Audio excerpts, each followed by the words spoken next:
ବାଜିଲା ନିର୍ବାଚନ ବିଗୁଲ। ଆଉ ଥରେ ପଡ଼ିବ ଭୋଟ।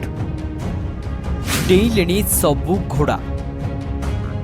ନବୀନ ଲଢ଼ିବେ ନା ସରେଣ୍ଡର? ଦେବାଶିଷ ରିପିଟ୍ ନା ନୂଆ ମୁହଁ? ରାଜ୍ୟ ରାଜନୀତିରେ ପୁଣି ନିର୍ବାଚନୀ ହଲଚଲ। ରାଜ୍ୟସଭାରେ ଖାଲି ପଡ଼ିଥିବା ଆସନକୁ ନେଇ ଏବେ ଚର୍ଚ୍ଚା ଚରମରେ। କେଉଁ ଦଳ କାହାକୁ ମଇଦାନକୁ ଛାଡ଼ିବ, କିଏ କାହାକୁ ଟକ୍କର ଦେବ, ତାକୁ ନେଇ ଆରମ୍ଭ ହୋଇଗଲାଣି ଭିତିରି ଅଙ୍କ କଷା। ସବୁଠାରୁ ବଡ଼ ଚର୍ଚ୍ଚା ହେଉଛି ବିଜେଡି କ'ଣ କରିବ? ଦଳ ସୁପ୍ରିମୋ ନବୀନ ପଟ୍ଟନାୟକ ନିଜେ ମଇଦାନକୁ ଓହ୍ଲାଇବେ ନା ଆଉ କାହାକୁ ଟିକଟ ଦେଇ ନୂଆ ଷ୍ଟ୍ରାଟେଜି ତିଆରି କରିବ ଦଳ? କାରଣ ନିର୍ବାଚନ ପରାଜୟ ପରେ ବିଜେଡି ଏବେ ସବୁଠାରୁ କଠିନ ସମୟ ଭିତରେ ଯାଉଛି। ଏପଟେ ବିଜେଡିର ରଣନୀତିକୁ ନେଇ ଚର୍ଚ୍ଚା ଚାଲିଥିବା ବେଳେ ସେପଟେ ବିଜେପି ମଧ୍ୟ ପୂରା ଆକ୍ସନ ମୋଡକୁ ଆସିଯାଇଛି। ଦେବାଶିଷକୁ ପୁଣି ଥରେ ମଇଦାନକୁ ଛାଡ଼ିପାରେ ବିଜେପି। ପଦ ଛାଡ଼ିବା ପୂର୍ବରୁ ଦେବାଶିଷ ସବୁ ଅଙ୍କ କଷି ସାରିଥିଲେ। ବିଜେପି ଚାଣକ୍ୟ ଅମିତ ଶାହାଙ୍କ ସହ ସବୁ ଆଲୋଚନା କରିଥିଲେ। ଆଉ ଶାହା 100% ଗ୍ୟାରେଣ୍ଟି ଦେଇଛନ୍ତି ଦେବାଶିଷକୁ ହିଁ ବିଜେପି ପୁଣି ରାଜ୍ୟସଭା ପଠାଇବ। ଆଉ ସେଥିପାଇଁ ଦେବାଶିଷ ଅଚାନକ ରାଜ୍ୟସଭା ପଦରୁ ଇସ୍ତଫା ଦେଇଥିଲେ। ତେବେ ଏହି ଉପନିର୍ବାଚନ କେବଳ ଗୋଟିଏ ଆସନର ଲଢ଼େଇ ନୁହେଁ, ଏହା ହେଉଛି ଇମେଜ ଓ ଅସ୍ତିତ୍ୱର ଲଢ଼େଇ। ବିଶେଷ କରି ବିଜେଡି ପାଇଁ ଏହି ନିର୍ବାଚନ ଖୁବ୍ ଗୁରୁତ୍ୱପୂର୍ଣ୍ଣ। କାରଣ ନବୀନଙ୍କ ନେତୃତ୍ୱାଧୀନ ବିଜେଡି ଠାରୁ ଏଯାବତ୍ ବିଜେପି ତିନିଟା ରାଜ୍ୟସଭା ଆସନ ଛଡ଼ାଇ ନେଇସାରିଛି। ଆଉ ଦେବାଶିଷକୁ ମିଶାଇଲେ ସେ ହେବେ ଗେରୁଆ ଦଳର ଚତୁର୍ଥ ବଡ଼ ଶିକାର।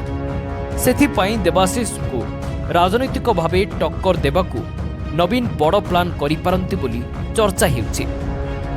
ହେଲେ ସଂଖ୍ୟା ଅଭାବରୁ ବିଜେଡି ପରୋକ୍ଷ ସମର୍ଥନ ଦେବାକୁ ବାଧ୍ୟ ହେବ ବୋଲି ମଧ୍ୟ କୁହାଯାଉଛି। ଏପରିକି ଭୋଟ ବିନା ମଧ୍ୟ ପ୍ରାର୍ଥୀ ନିର୍ବାଚିତ ହୋଇପାରନ୍ତି। ତେବେ ଏହାରି ଭିତରେ ନିର୍ବାଚନ କମିଶନର ଉପନିର୍ବାଚନ ବିଗୁଲ ବଜାଇ କାର୍ଯ୍ୟସୂଚୀ କାଢ଼ି ଦେଇଛନ୍ତି। ଜୁନ୍ 1ରୁ 8 ତାରିଖ ମଧ୍ୟରେ ଆଶାୟୀ ପ୍ରାର୍ଥୀ ନାମାଙ୍କନ ଭରିବେ। ଜୁନ୍ 9 ସୁଦ୍ଧା ଯାଞ୍ଚ ହେବ। ପରେ ଜୁନ୍ 11 ମଧ୍ୟରେ ପ୍ରାର୍ଥୀପତ୍ର ପ୍ରତ୍ୟାହାର ହୋଇପାରିବ। ଆଉ ଜୁନ୍ 18ରେ ଭୋଟ ଗ୍ରହଣ କରାଯିବ।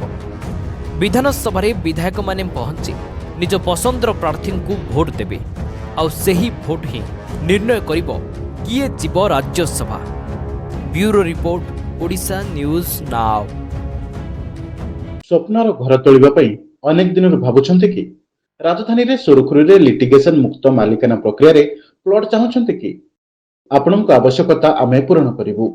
ଆପଣଙ୍କ ସ୍ୱପ୍ନର ଘର ପାଇଁ ପ୍ଲଟ ମିଳୁଛି ଭୁବନେଶ୍ୱର ରେତଙ୍ଗ ଷ୍ଟେସନ ପାଖରେ, ଯେଉଁଠି ଏମ୍ସ ମାତ୍ର 10 ମିନିଟର ଯାତ୍ରା, ବାଗଚି କ୍ୟାନ୍ସର ହସ୍ପିଟାଲକୁ ଯାତ୍ରା ମଧ୍ୟ 10 ମିନିଟ, ଆଉ ହଁ, ବିମାନ ବନ୍ଦର ଏବଂ ବରମୁଣ୍ଡାକୁ ଯାତ୍ରା 15 ମିନିଟର ସମୟ।